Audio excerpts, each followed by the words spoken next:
नमस्कार, मेरा नाम गरिमा श्रीवास्तव है। मैं भाषा बाय गरिमा की फ़ाउंडर हूँ और अभी मैं आप सबके सामने अपने स्टार्टअप के बारे में कुछ बातें साझा करना चाहती हूँ।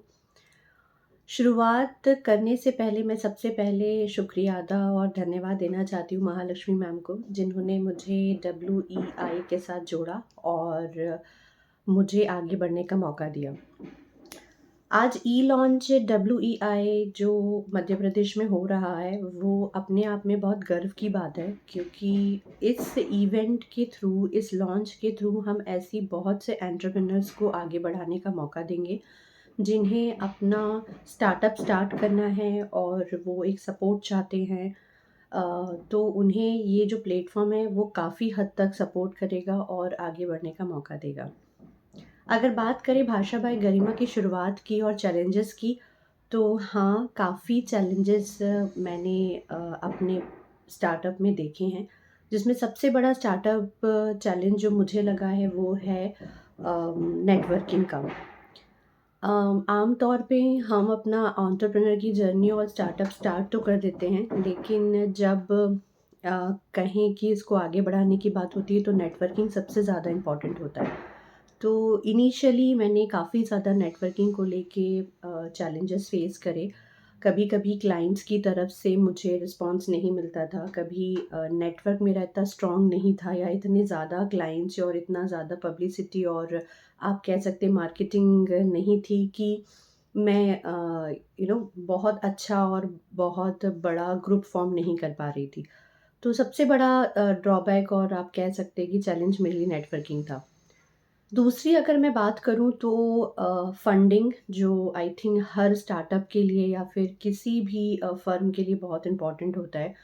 तो इनिशियली मेरे लिए फंडिंग भी एक चैलेंज था, लेकिन फंडिंग होना और उस फंडिंग के साथ मुझे आगे बढ़ना, कहीं न कहीं तक ऐसा लग रहा था कि मैं पीछे हो रही हूँ या फिर मैं उस चीज़ को या उस मुकाम तक अपने प्लेटफ़ॉर्म को या भाषा बाय गरिमा को नहीं पहुँचा पा रही हूँ। और अगर तीसरी बात करूँ तो किस तरह मैं अपनी वर्क लाइफ़ और है ना प्रोफ़ेशनल लाइफ़ को बैलेंस कर सकूँ, ये एक चैलेंज होता है फीमेल एंटरप्रेन्योर का या फिर किसी भी स्टार्टअप का, किसी भी न्यूकमर स्टार्टअप का जो अपनी फैमिली के साथ-साथ अपने करियर को आगे बढ़ाना चाहते हैं और अपनी वैल्यूज़ को भी फैमिली वैल्यूज़ को भी इम्पोर्टेंस देना चाहते हैं। तो मुझे ऐसा लगता है कि ये 3 चैलेंजेस बहुत ज़्यादा रोल प्ले करते हैं आपके किसी भी एंटरप्रेन्योर की जर्नी के लिए। और सबसे बड़ा मैं आपको बोलूँगी कि अगर मुझे मौका मिला है तो WEI के साथ जुड़ने का मिला है, जिसके थ्रू मैंने उन WEI में जितनी भी फीमेल एंटरप्रेन्योर हैं उनसे मुलाकात करी और उनकी जर्नी को समझा और आज वो जहाँ हैं उनसे मुझे बहुत सीखने का मौका मिल रहा है। तो ये बहुत बड़ी जर्नी है मेरे लिए। अगर बात करूँ भाषा बाय गरिमा की कि भाषा बाय गरिमा क्या है और भाषा बाय गरिमा कैसे शुरू हुआ, तो इस स्टार्टअप को शुरुआत हुए 1 साल हो चुका है और इसका जो नाम है वो इसीलिए है क्योंकि ये एक लैंग्वेज स्टूडियो है, ऑनलाइन लैंग्वेज स्टूडियो है जहाँ हम हिंदी, इंग्लिश, स्पेनिश को ग्लोबली रन करते हैं। हमारा मकसद जो है वो ये है कि हम हिंदी भाषा को पूरे विश्व भर में प्रसिद्ध करना चाहते हैं। मतलब जो लोग हिंदी सीखना चाहते हैं या हिंदी में अपने आप को आगे बढ़ाना चाहते हैं, जिन्हें हिंदी भाषा को सीखने में ज़्यादा रुचि है, हम उनको बहुत सपोर्ट करते हैं।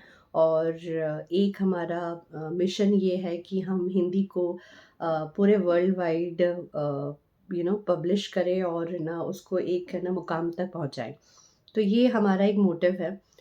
और अगर मैं बात करूँ कि भाषा बाय गरिमा कैसे बाकी प्लेटफ़ॉर्म्स या बाकी ट्यूटरिंग इंडस्ट्रीज़ से डिफरेंट है, तो हम लोग क्लाइंट फ्रेंडली है। हम हमेशा कस्टमर्स की नीड के ऊपर काम करते हैं, उनकी रिक्वायरमेंट के ऊपर काम करते हैं। और मुझे ऐसा महसूस हुआ है ये जो मेरा करियर है, उसमें मुझे ऐसा लगा कि हर कस्टमर को बहुत बड़ा पैकेज या बहुत लंबा टाइम नहीं चाहिए अपनी लैंग्वेज को आगे बढ़ाने के लिए, अपनी लैंग्वेज स्किल को आगे करने के लिए। वो ये चाहते हैं कि कम टाइम में उन्हें वो सारी चीज़ें मिलें जिस पे वो फ़ोकस कर सकें और अपनी ना स्पोकन की जर्नी आगे कर सकें। तो भाषा बाय गरिमा जनरली उनके रिक्वायरमेंट्स और उनकी क्या कहें डिज़ायर के ऊपर काम करता है। इसीलिए हम कस्टमर्स फ्रेंडली हैं और हम हमारा जो कंटेंट है और कोर्स है वो सिर्फ़ और सिर्फ़ कस्टमर्स के बेसिस पे ही डिज़ाइन करते हैं। और यही रीज़न है कि मुझे काफ़ी हद तक अच्छे रिस्पॉन्स मिले हैं और मैं आगे भी इस चीज़ को बढ़ाना चाहूँगी, लेकिन उसमें मुझे बहुत कुछ और सीखना है और समझना है और इसी तरह आगे अपना काम करते रहना है। तो ये मेरी ओवरऑल जर्नी थी भाषा बाय गरिमा की, जो एक ऑनलाइन स्टूडियो है और जिसका मुकाम है कि वो हिंदी लैंग्वेज को पूरे विश्व में प्रसिद्ध करना चाहता है। और हिंदी ही नहीं, बाकी लैंग्वेजेस के ऊपर हम काम करें वो सभी। और आने वाले वर्ष में हम और ज़्यादा लैंग्वेजेस को अपने साथ जोड़ने वाले हैं, जिसमें सबसे पहले नाम है संस्कृत का और उसके बाद जर्मन का। ये 2 लैंग्वेज भी हम बहुत जल्द स्टार्ट करेंगे और इन्हें भी हम ज़्यादा से ज़्यादा लोगों के साथ शेयर करेंगे और उन्हें उनको उनकी लैंग्वेज में ना बेहतर बनाने की पूरी कोशिश करेंगे। तो ये एक जर्नी थी जिससे मुझे काफ़ी कुछ सीखने को मिला। और चूँकि मैं एमपी की हूँ, मैं भोपाल की पली-बड़ी हूँ और मैंने बायोटेक्नोलॉजी से अपनी मास्टर्स कंप्लीट करी है और मैंने काफ़ी आर-एन-डी बेस्ड इंडस्ट्रीज़ में काम करा है। तो मुझे ऐसा लगता है कि एमपी में जितनी भी एंटरप्रेन्योर्स हैं, जितनी भी फीमेल एंटरप्रेन्योर्स हैं, उन सभी लोगों को डब्ल्यूईआई के माध्यम से अपने आने वाली जर्नी को आगे बढ़ाना चाहिए। और इन सभी का श्रेय, मतलब अगर आप इन